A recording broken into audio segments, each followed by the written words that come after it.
আহলে কিতাবদের অনুসরণ করা যাবে না। যারা ইহুদি, যারা খ্রিস্টান, এদের অনুসরণ করা যাবে না। আপনি যদি তাদের অনুসরণ করেন, আল্লাহ রাসূল বলেন, মান তাশাব্বা মিনহুম বিকওমি, যে ব্যক্তি ইহুদি এবং খ্রিস্টানদের সাদৃশ্যতা অবলম্বন করলো, সে তাদেরই দলভুক্ত। এই কারণে ইহুদি এবং খ্রিস্টানদের সাদৃশ্য, তাদের অনুসরণ করা যাবে না। এটা আল্লাহ তাআলা স্পষ্টভাবে জানিয়ে দিয়েছেন, যদি তোমরা তাদের অনুকরণ করো, তাহলে এরকমের এক সময় আসবে, এরকমের এক পর্যায়ে তৈরি হবে যে ইহুদিরা তোমাদেরকে তাদের ধর্মের দিকে, খ্রিস্টানরা তোমাদেরকে তাদের ধর্মের দিকে এভাবে ধাবিত করবে, তখন তোমরা ঈমান হারা হয়ে মৃত্যুবরণ করতে হবে।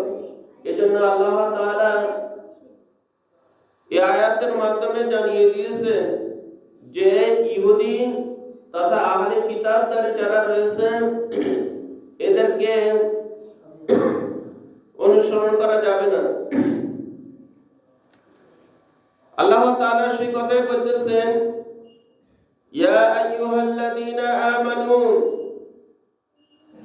হে ঈমানদারগণ, তোমরা যারা ঈমান এনেছো, ইন তুতিউ, যদি তোমরা অনুকরণ করো, ফারীকাম মিনাল্লাযীনা উতুল কিতাবা, যাদেরকে আমি কিতাব দিয়েছি, তথা যারা আহলে কিতাব, যারা কিতাব প্রাপ্ত হয়েছে, তাদেরকে যদি তোমরা অনুসরণ করো, তাহলে তোমাদের পরিণাম কি হবে?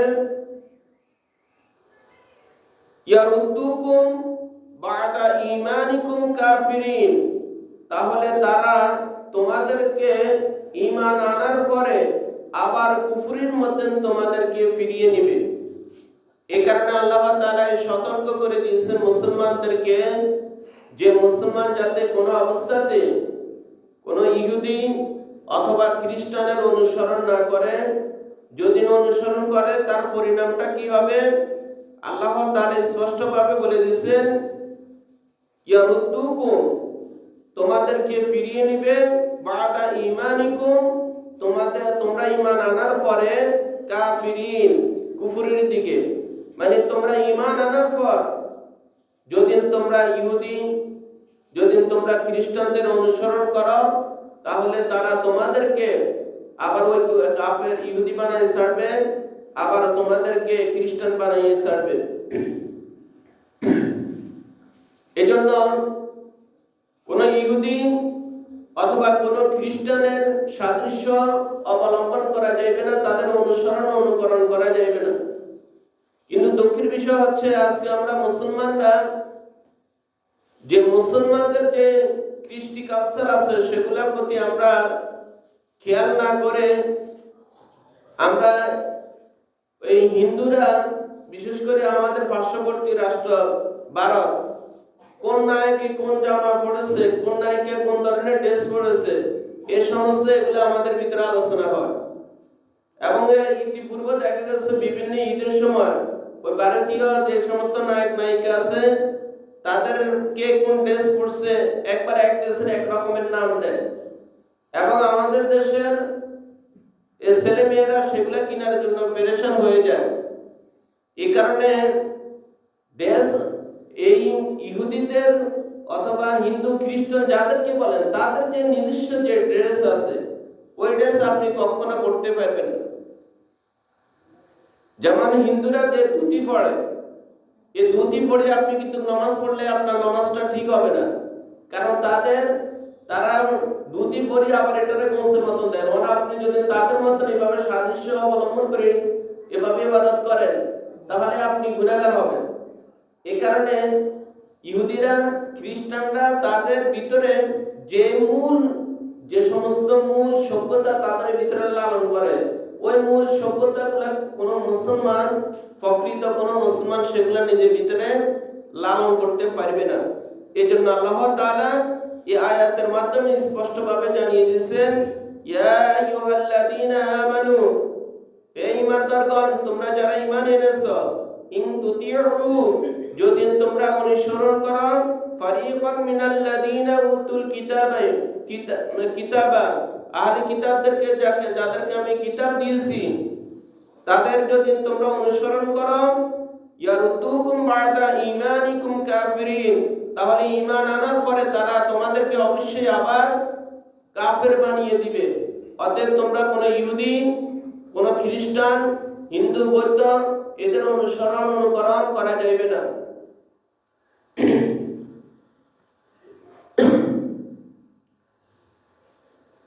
এরপরের আয়াতের মধ্যে একটা ঘটনা আছে। এই ঘটনার, এই আয়াতের আগে শানে নজরুলটা বলে দিচ্ছি, ঘটনাটা একসাথে বলছি। যে একজন ইহুদি, তার নাম হচ্ছে সাম্মাস ইবনে কায়েস নামে পরিচিত এই ব্যক্তি, সে কি করত, সেই ইহুদি ছিল। একদিন সে মদিনার পথ ধরে হাঁটতেছে। এখন যখন মদিনার পথে হাঁটতেছে, দেখতেছে আউস এবং খাজরাজ মদিনার মধ্যে সবচেয়ে বেশি প্রভাবশালী দুইটা গোত্র ছিল, ইহুদি গোত্র। একটা হচ্ছে আউস এবং খাজরাজ। এই দুইটা গোত্র যখন আল্লাহ রাসূল মদিনায় গিয়েছে, যাওয়ার পরে জাহিলি যুগের তাদের ভিতরে যে রেষারেষি, মারামারি, খুনাখুনি ছিল, সেগুলা তারা সবগুলা পরিহার করে তারা সকলেই আল্লাহ রাসূলের হাতে হাত রেখে ইসলাম গ্রহণ করেছে, ইসলামের ছায়াতলে তারা আশ্রয় নিয়েছে। এখন এই আউস এবং এই খাজরাজ, এই দুইটা গোত্র, তারা সাফিনের সম্পর্ক ছিল। ইসলাম গ্রহণ করার পরে তাদের ভিতরে একটা হৃদ্যতাপূর্ণ সম্পর্ক তৈরি হয়েছে, যেটা ইতিহাসে বিরল। এখন ওই ইহুদি ব্যক্তি যখন সে এই পথ দিয়ে যাইতেছে, তখন সে এটা মুসলমানদের এই সুসম্পর্ক দেখে সে সহ্য করতে পারে না। সে হিংসা তেলে বেগুনে জ্বলে উঠছে। সে বলতেছে, কিরে, এই আউস এবং খাজরাজ তাদের ভিতরে যে ঘোরতর শত্রুতা ছিল, একে অপরকে এভাবে নির্বিচারে খুন করত, হত্যা করত, আজকে তাদের ভিতরে সুসম্পর্ক, এর মানে কি? এটা সে বরদাস্ত করতে পারেনি। তখন সে কি করলো, সেখানে একজন যুবককে ঠিক করছে। যুবককে ঠিক করে বলতেছে যে, তুমি এই আউস এবং খাজরাজ তারা দেন এখানে বসে আলোচনা করতেছে, তুমি সেখানে গিয়ে আউস এবং খাজরাজের মধ্যে ইতিপূর্বে যে একটা যুদ্ধ হয়েছে, ওই যুদ্ধের ইতিহাসটা তাদের সামনে তুমি তুলে ধরো, এবং সেখানে যে সমস্ত বীরত্বগাথা কবিতা ছিল, একে অপরকে উস্কে দেওয়ার মতন কবিতা ছিল, সেগুলো তুমি সেখানে পাঠ করে বলো। এই ইহুদির এই পড়াশোনায় ওই যুবক সেখানে গিয়ে একে অপরের সাথে এভাবে বলতেছে যে, আসলে এই আউস গোত্রের অমুক অমুক আমাদের এই গোত্রের এমুককে হত্যা করেছে, এবং এই বিভিন্ন আলোচনা সে ওই যুবক আস্তে আস্তে তুলে ধরতেছে, এবং সেই ওই যুদ্ধের ময়দানে উস্কানিমূলক যে সমস্ত কবিতা, সেগুলো সে পাঠ করতেছে। এক পর্যায়ে আউস এবং খাজরাজের লোকেরা এটা শোনার পরে পুরা কথা তারা যখন একে অপরকে শুনতেছে, শোনাই এক পর্যায়ে একে অপরের সাথে তর্কে জড়াই গেছে এবং একে অপরকে দোষারোপ করতেছে। এখন এই একে অপরকে দোষারোপ করতেছে, তর্ক করতেছে, এক পর্যায়ে তারা এই রক্ত রক্ত বলি, তরবারি তরবারি বলে চিৎকার দিতেছে যে এখন তারা যুদ্ধ করবে। এবং যুদ্ধ করার জন্য তারা উভয় পক্ষ, আউস এবং খাজরাজ উভয় পক্ষ একটা ময়দানে সমবেত হয়েছে। দুই দল দুই দিকে, একদিকে আউস আর একদিকে খাজরাজ, দুইটা গোত্র দুই দিকে এখন অস্ত্র নিয়ে তারা যুদ্ধ করার জন্য প্রস্তুত। দোনো দলে মুসলমান। কার ইন্ধনে, কার পড়াশোনায় তারা এরকমের এগুলো করতেছে? ওই ইহুদি ব্যক্তির ষড়যন্ত্রে মুসলমানের ভিতরে এখন এইভাবে যুদ্ধ তৈরি হয়ে গেছে। এই সংবাদটা যখন আল্লাহ রাসূল সাল্লাল্লাহু আলাইহি ওয়াসাল্লামের নিকট পৌঁছেছে, তিনি জানতে পারছে আউস এবং খাজরাজ তারা যুদ্ধের ময়দানে অবতীর্ণ হয়েছে, তারা এখনই যুদ্ধ করবে। আল্লাহ রাসূল দ্রুত তাদের কাছে আসছে, আসি বলতেছে, হে আউস, হে খাজরাজ, তোমরা এটা কি করতেছো? আমি তোমাদের কাছে উপস্থিত আছি, তোমাদের নিকট কোরআন আছে, আমি উপস্থিত থাকা অবস্থায়, কোরআন থাকা অবস্থায় তোমরা সে জাহিলি জমানার মতন তোমরা একে অপরের সাথে যুদ্ধ লিপ্ত হয়েছ। এর মানে কি? তোমরা কি এটা অবলম্বন করতে পারো না? তোমাদের মধ্যে শয়তান পড়াশোনা দিয়ে তোমাদের একে অপরের সাথে শত্রুতা জড়াইতেছে, শত্রুতা সৃষ্টি করতেছে, তোমরা এটা কি বুঝতে পারো না? তখন তাদের ভিতরে একটা অনুশোচনা আসছে যে বাস্তবে তো আসলে আমরা তো মুসলমান একে অপরের সাথে কেন যুদ্ধ করতেছি? নির্ঘাত একটা শয়তানের পড়াশোনা। তখন তারা সকলে সেখানে তওবা করে ইস্তেগফার করছে যে জীবনে আর এরকমের যুদ্ধ, এই মুসলমানের যুদ্ধ করবে না। তারা তখন আউস এবং খাজরাজ একে অপরকে এভাবে জড়াই ধরি এক কান্নার রোল সেখানে বয়ে গেছে। তারা আল্লাহ রাসূলের নিকট ক্ষমা প্রার্থনা করছে, আল্লাহ তাআলার নিকট ক্ষমা প্রার্থনা করছে যে হে রাসূল, আমাদের ভুল হয়ে গেছে, আমরা এরকমের কর্ম আর কখনো করব না। তাহলে এই ঘটনার থেকে আমরা কি বুঝলাম? ইহুদিরা তারা মুসলমানদের শান্তি কখনো চায়নি। মুসলমানের ভিতরে দ্বন্দ্ব লাগাই দেওয়ার জন্য, মুসলমানের ভিতরে শত্রুতা বাজানোর জন্য একবার আল্লাহ রাসূলের জামানা থেকে এখন পর্যন্ত তারা এই কাজগুলা তাদের অব্যাহত রেখেছে। যে মুসলমান কেউ আমাদের দেশের মধ্যে কেউ সুন্নি, কেউ মাযহাবী, কেউ লা মাযহাবী, এই কেউ আহলে হাদিস, এই সমস্ত এগুলা আমাদের ভিতরে একটা দলাদলি তৈরি করে ইহুদিদের সমস্ত সুযোগগুলো অবলম্বন করে একে অপরের বিরুদ্ধে উস্কে দিয়ে মুসলমানের ভিতরে এখন দ্বন্দ্ব তৈরি করতেছে।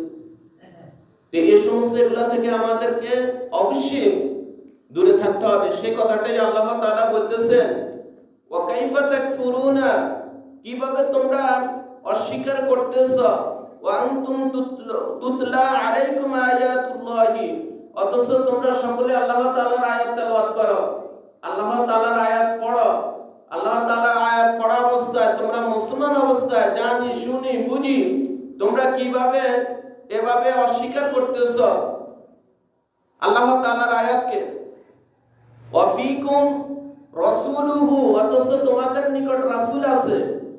ওয়া মান ইয়াতাসিম বিল্লাহি, অতএব তোমরা আল্লাহ তাআলাকে আঁকড়িয়ে ধরো।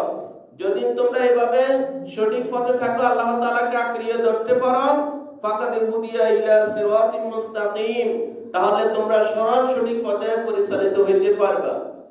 তাহলে এই আয়াত থেকে আমাদের নিকট স্পষ্ট হয়ে যাচ্ছে যে আল্লাহ রাসূল এবং কোরআন থাকা অবস্থায় আমরা যদি এই সমস্ত বিষয়গুলো অবগত হওয়ার পরও যদি আমরা সে জাহেলি জমানার মতন মূর্খতার মতন, যদি বর্বরতার মতন যদি আমরা আবার ওই ইহুদি খ্রিস্টানদের পড়াশোনায় পড়ে মুসলমানের যদি আমরা দ্বন্দ্বলিপ্ত হই, তাহলে আল্লাহ তাআলা নির্ঘাত আমাদেরকে কঠিন শাস্তি দিবেন। এই কারণে এই আয়াতের মাধ্যমে আমাদেরকে সতর্ক করে দিয়েছেন। বরং আল্লাহ তাআলা বলছেন, ওয়া মান ইয়াতাসিম বিল্লাহ, তোমরা আল্লাহ তাআলাকে দৃঢ়ভাবে ধারণ করো। যদি এটা ভালোভাবে ধারণ করতে পারো, প্রকৃতপক্ষে তার উপর ঈমান রাখতে পারো, ফাকাদ হুদিয়া ইলা সিরাতিন মুস্তাকিম, তাহলে আশা করা যায় তোমরা সরল সঠিক পথের উপরে থাকতে পারবে। তাহলে আমরা ইহুদি খ্রিস্টানদের গোপন ভাবে এরা কোন মুসলমানদের সাথে ষড়যন্ত্র লিপ্ত হয় কিনা সেই ব্যাপারে আমরা অবশ্যই সকলে সজাগ দৃষ্টি রাখতে হবে এবং এদের কোনো অনুকরণ করা যাবে না। ইহুদি, খ্রিস্টান, হিন্দু, বৌদ্ধ, এদের মূল যে কৃষ্টি কালচার, তাদের ওই মূল যে সভ্যতা, সেটা আমাদের ভিতরে কোনো অবস্থাতে লালন করা যাবে না। এগুলা সম্পূর্ণভাবে পরিহার করতে হবে। দুঃখের বিষয়, এখন আমাদের মুসলমানরা মানে ওই ইহুদিদের, খ্রিস্টানদের, হিন্দুদের সভ্যতা নিজেদের ভিতরে লালন করতেছে। এটা অত্যন্ত দুঃখের বিষয়। আল্লাহ পাক আমাদের সকলকে হেদায়েতের পথে, সঠিক পথে চলার তৌফিক দান করুন। আমিন। ওয়া মা তাওফীক ইল্লা বিল্লাহ।